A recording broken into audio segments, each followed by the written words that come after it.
Hi everybody, it's been a little while since we've checked in on the tech industry and video game industry, so let's do a bit of a lightning round and take a look around! Yo, this is ZeroEchoZenith.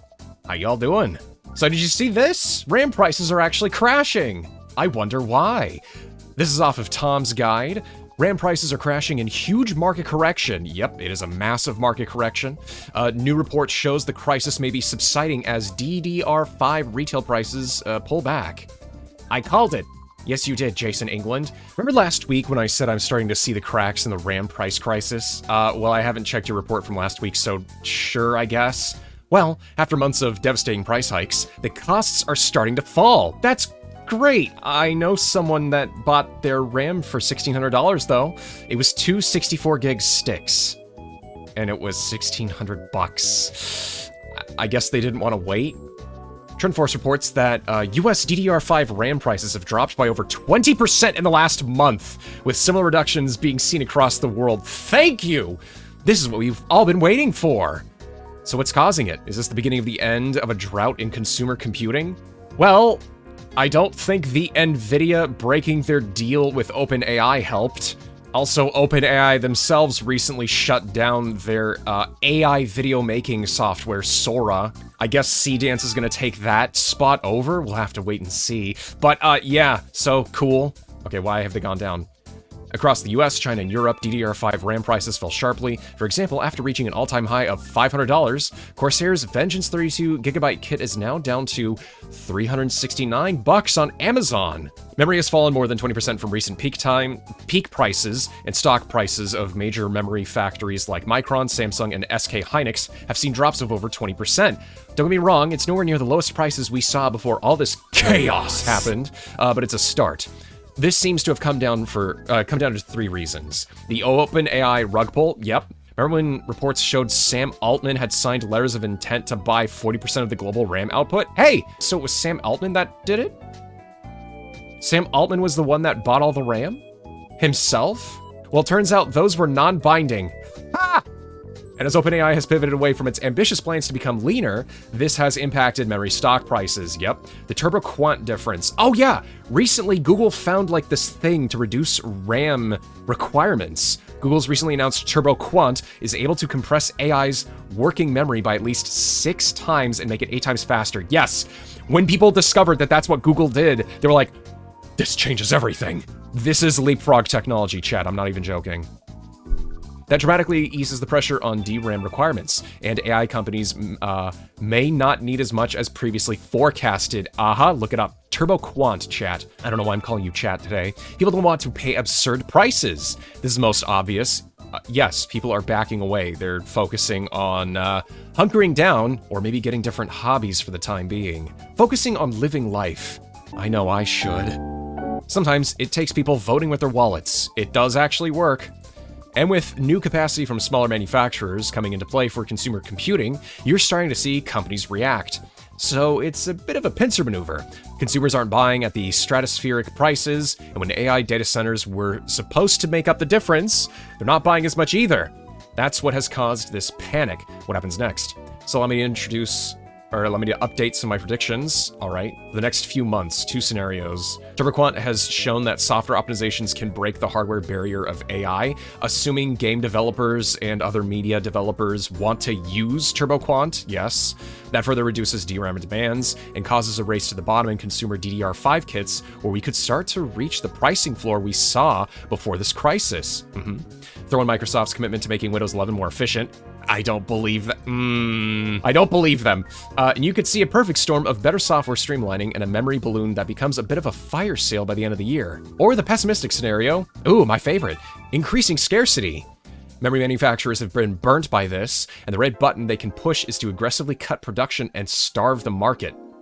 This would hit retailers hard who refuse to sell at a loss and end in what I'm calling phantom pricing. MSRPs may look better, but stock availability will keep costs high, yeah. So, there you go. That is the overriding part of the tech industry, that RAM is actually starting to go down in price. Let's check on Sony. Let's go to Sony. Sony announces price rises for PlayStation 5, PlayStation 5 Pro, and PlayStation Portal. blames continued pressures in the global economic landscape. With continued pressures in the global economic landscape, we've made the decision to increase the prices of all of these things. We know that price changes impact our community, and after careful evaluation, we found this was a necessary step to ensure that we can continue delivering innovative, high-quality gaming experiences, PR speak. Okay, so here are the new prices of the PlayStation 5. $650. Digital edition, without the disc drive, chat, $600. Ooh, wow. And then the PlayStation 5 Pro is $900. And then all the other countries here. Well, alright. Nothing we can do about that. We'll have to wait and see what Sony does. Maybe because the RAM prices are going down, maybe they'll put in, like, a price reduction later this year and be like, we'll do a big sale. But I don't think they will permanently reduce the price of the PlayStation 5 anymore. So, buy it secondhand if you can, chat. The standard PS5 with the disc drive is now a whopping $100 more expensive, as is the PS5 Digital Edition. But at least you're saving $50. You don't have to worry about a disc drive. You don't have to worry about your physical media, even though a lot of those discs don't even have the whole game on them. Next, Sony's PlayStation Store has begun testing dynamic pricing on games, varying prices displayed for the same product to different people. A/B testing on about 139 games across 68 regions with price differences between 5.3% to 17.9%. The test only included price decreases, not price hikes. Variable price decreases? That's weird. I'm not a fan of this at all. I think this just causes a lot of confusion. I only got this game for $39.99. Oh, well, I got mine for $34.99. Yeah, I don't like this. I don't like this. Speaking of Sony being sued, Sony's being sued for about $2.7 billion in London. The claim is that Sony runs a monopoly on its PlayStation Store. Oh, yikes. What the lawsuit claims: Sony forces every digital game and add-on, DLC, in-game purchases to go through its own PlayStation Store, yeah? There's no competition, so Sony can charge 20 to 30% higher prices. Wow, you Londoners are suffering, huh? My heart goes out to you guys, I'm sorry. Sony takes a 30% commission from game publishers. This affects 12.2 million UK PlayStation users. Oh my gosh! Doesn't Steam take like a 30% commission? But Steam is a lot more lucrative to enter into. Okay, Sony. Let's look at Xbox! Good old Microsoft. Nothing beats Microsoft, right? The Xbox section at Yodobashi Camera Akihabara has removed Xbox consoles from the shelf and replaced them with Minecraft plushies. What? Game Pass cards and controllers are still available, but no consoles or games. It seems Xbox are moving away from trying to sell consoles in Japan. Japan doesn't care about the Xbox at all. Went to buy Resident Evil on Xbox at Target. Hey, T-Dog. This is pathetic, man. There's no games. Oh, wait, no, there are digital games right there. Didn't someone say something about that? You will own nothing. Digital-only cards with a code on the back. Yeah, see, they're still selling games, just not physically. Well, at least they're making a computer. Xbox Next, Project Helix. I don't really care about reading any of this. I'm just saying that, yeah, they have a code name, Helix, for the new big Xbox thing. It's a computer. They're just selling a computer. Oh, but don't worry. Everything is an Xbox. Your cell phone is an Xbox. Your computer is an Xbox. They're trying to compete with the Steam frame, I think. Or the Steam box. Next up is Nintendo. This is off of VGC. US Patent Office revokes Nintendo's patent on summoning characters to make them battle. It looks like their lawsuit with Palworld is weakening. US PTO Director John A. Squires personally ordered a re-examination of the patent. I actually reported on this. First time, blah, blah, blah, blah, blah, blah. Now, as reported by GamesFray, they decided to reject all 26 claims made in the patent, meaning it has now been revoked. This is a non-final decision. Nintendo has 2 months now to respond, or longer if it asks for an extension, and there can be an appeal made to the Federal Circuit if it doesn't agree with the decision. Nintendo's patent involved summoning other characters and making them fight for the player, the most obvious real-world example being Pokemon. When ordering the re-examination of the patent, Square specifically focused on the patent's claim to having a sub-character fight alongside you with the option to make them fight either automatically or via manual control. Dungeons and Dragons in the 70s and 80s. I think as a wizard or a magic user, you could just summon something and then have it fight for you. Artificers in Dungeons and Dragons, they have a summonable, and I think it is like a little cube or a sphere you keep with you, or it's stored in your gauntlet or something, and then you shoot it out. and then it can fight for you. You take direct control of it. This has been around way longer than Nintendo, okay? This patent was stupid.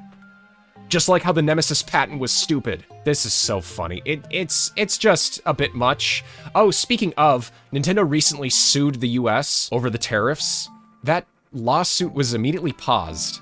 I think they're suing it because, well, the rising RAM costs, which are lowering so far, kind of. But Nintendo still has to focus on making Switch 2 consoles as the prices are slowly dwindling. They're still taking all of the higher costs for that. And that's probably why they were kind of pissed about the patents. They're like, okay, this is really chunking into our market.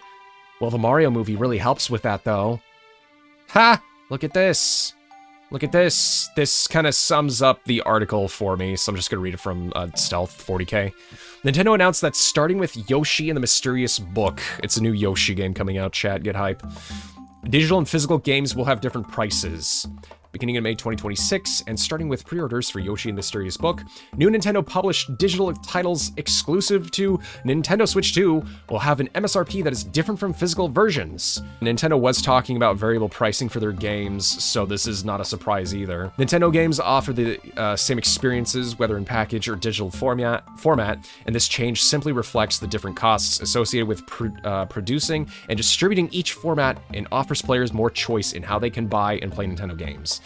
As always, retail partners set their own prices for physical and digital games, and pricing for each title may vary. Yoshi and the Mysterious Book is $70 physical and $60 digital. So you know what this does? This will kill physical media. If more people focus on buying digital just because it's $10 cheaper, they might. I'm not saying Nintendo will, but I'm saying they might offer first-party games in a digital-only format. And it may take longer for a physical version of a game to come out, if at all. Nintendo are trying to present it as digital games getting cheaper, but in reality, they're probably revising their unannounced prices upwards to line up with their new variable pricing strategy. Yes. Yes, Genki. In the end, it will likely be a price increase for fans of physical media, in my opinion. Yes, exactly. Also, boundary break. Being a gamer since the 90s and seeing how companies execute 10-year plans, here's how I speculate this will go. Step 1, overpriced games. Step 2, make digital games artificially cheaper. We are here. Step 3, get majority users to buy digital. Step 4, abandon physical next generation since majority audience has been conditioned to purchase digitally. Expect cope comments like, who needed physical anyway? Digital has been the cheaper option for a while now. Yeah, game keycards is the first step in that, for Nintendo at least. Step 5, overpriced digital games. Step 6, checkmate. You no longer have a free market to trade or buy or sell pre-owned games. Goodbye secondhand market. Goodbye third-party mom-and-pop gaming stores. Selling newer games at least. Doom and gloom, doom and gloom. No, I'm being serious. I'm being serious. This sucks. I don't like it. Now the market value of video games is 100% in the hands of the corporations. The younger people won't even question it. It'll be a culture ingrained in their childhoods. Kind of like how people's cultures ingrained in their childhood for in-game shops, in-game stores, Fortnite. Let's check on Microsoft Windows instead.